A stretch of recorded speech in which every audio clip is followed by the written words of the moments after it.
Alhamdulillahirobbilalamin. Sekarang tadi kita sudah mendengarkan pembicaraan sedikit ya tentang khodam. Sekarang akan saya carikan narasumber yang mungkin insya Allah Sobat Pakis TV akan lebih mengenah atau lebih paham mengenai khodam. Beliau adalah salah satu pengasuh Pondok Pesantren Pring Petung. Monggo Buya dilanjut tentang apa arti khodam. Monggo. Assalamualaikum warahmatullahi wabarakatuh. Waalaikumsalam warahmatullahi wabarakatuh. Sebelumnya mohon maaf karena bahasa Indonesia saya ini acak-acakan, kula basa Jawa wae. Nggih. Masalah paham atau tidak paham mungkin iso dianulah, iso ditranslate atau piye lah gitu. Nggih. Binanya khodam atau arti kalimat khodam secara i'rabiyah nanggone bahasa Indonesia lan bahasa Jawa kuwi artine ngono babu. Khodam artinya pembantu atau babu. Gitu. Jadi bentuk yang dinamakan khodam itu atau khodam itu kan asroran ya, apa istilahnya asor. Elek. Jadi nggak ada yang namanya khodam malaikah gitu. Yang namanya khodam pastinya jin. Berarti kalau Sudah orang, bisa dipastikan. kalau orang menyatakan bahwasanya saya mempunyai khodam malaikat, Nggak ada. Nggak ada. Oke sobat, jelaskan tentang sedikit tentang perbedaan antara khodam jin dan khodam malaikat. Jadi kalau ada siapapun yang mengaku mempunyai khodam, monggo silakan. Intinya ini bukan untuk sebagai perdebatan, ini sebagai wawasan untuk mengenai arti khodam. Monggo dilanjut ya. Salah sawijine contoh spiritualis sejawa duwi Pak sing jenenge Sunan Kalijaga Kawi. Iya toh.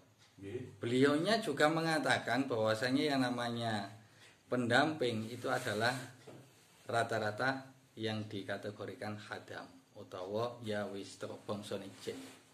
Entah itu yang masih putih, yang muslim ataupun tidak, yang bersedia membantu ataupun tidak. Jadi yang namanya khadam tetap yaitu dari golongan jenis jin. Masalah bentuknya niku tergantung dari sisi pandang seseorang yang punya khodam. Masalah bentuk. Kalau zaman suka sekali paling senang menewis istilahnya mindsetnya sudah terbentuk bahwasanya kata itu adalah binatang yang paling kejam misalnya. Ya mongko khadami sampean pun akan membentuk dirinya akan metamorfosis dadi kaya dene kodhok kae rupane gitu. Nah, berhubung konotasinya orang selalu membayangkan bahwasanya khadam itu yang paling kuat cara binatang ki macan, yang malih wujude macan utawa singa utawa apa kae sing diwedeni. Gitu.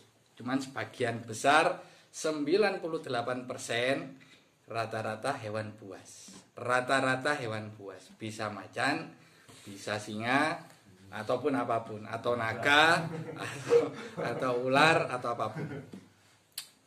Nah, kita bicara lagi yang namanya khorin.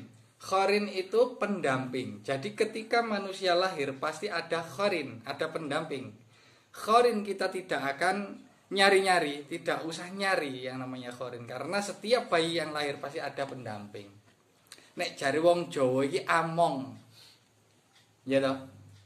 Cah cilik iki ana among iki, ro among, pendamping.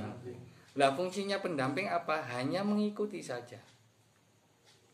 Ya ikut, yang namanya ikut gimana ya ikut. Makanya ketika seseorang ulama atau siapapun yang memang perilakunya baik, kadang nggak jarang orang itu bisa melihat sosok ulama itu hadir. Saya tanya, kalau ruh sudah balik ke Allah, bisakah dia lepas kembali ke dunia? Mboten toh?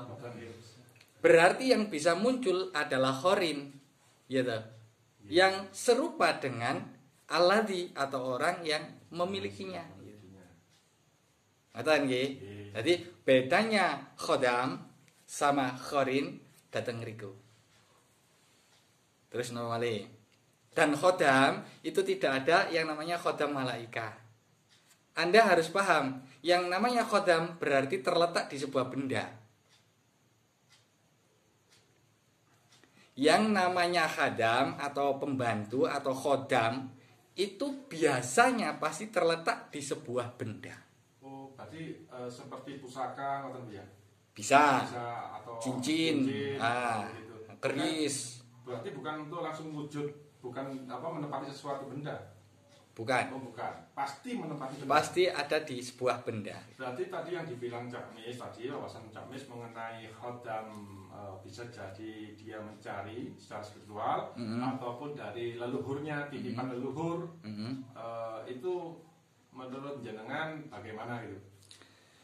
Tetap mawon yang namanya dari mbah ataupun dari buyut, yang jelas mbah dan buyutnya juga punya pegangan. Dan di pegangan itu ada isinya. Ketika barang tersebut sudah lenyap, sudah nggak ada, gitu. Dengan waktu yang lama, terus si mbahnya juga meninggal, otomatis kan liwang-liwung, istilahnya nggak ada pemiliknya. Dan yang paling mudah dicari adalah wadah yang sama gini kok adalah turunannya. Bisa anaknya, bisa cucunya, bisa buyutnya.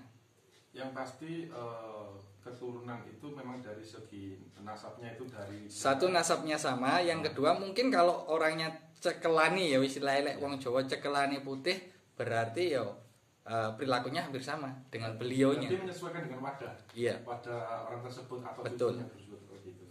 Mungkin dari sobat Pakis yang ada di pondok sini mungkin yang ada pertanyaan tentang khodam atau korin, monggo dipersilakan Mas Tirta, monggo Mas Rizky. Ayo Mas. Kalau orang lihat ya, monggo. Ya, monggo. Iku wau kan yang namanya khodam itu berada pada sebuah benda.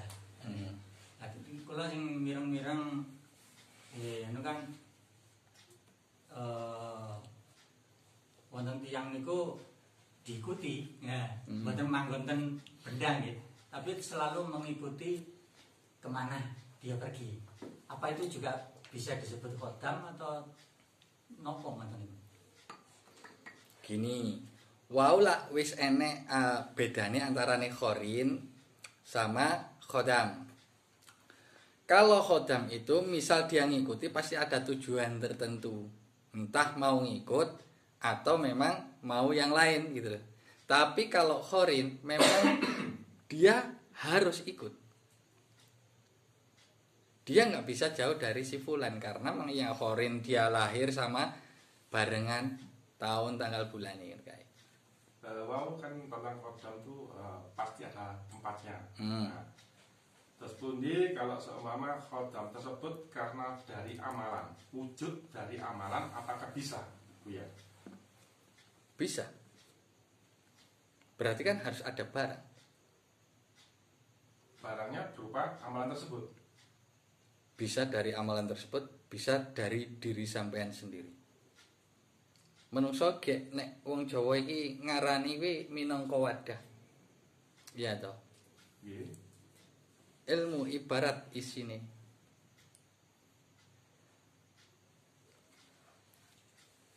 Ilmu ibarat isi. Berarti rogoni wadah. Iya.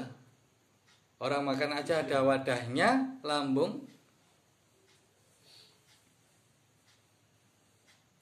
Nah, kalau tamat hukum ini.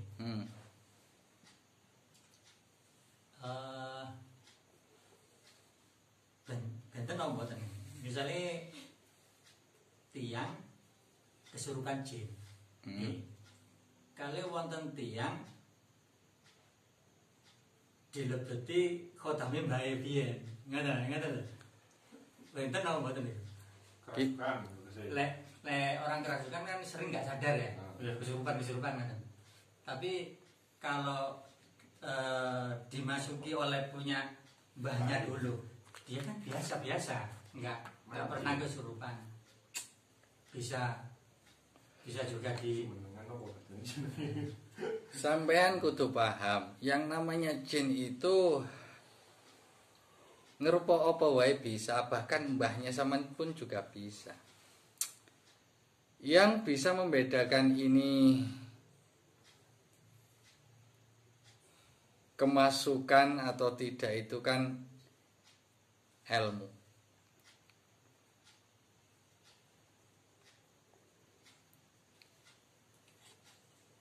Masalah ngeleboni utawa ora tergantung, kita lihat dulu.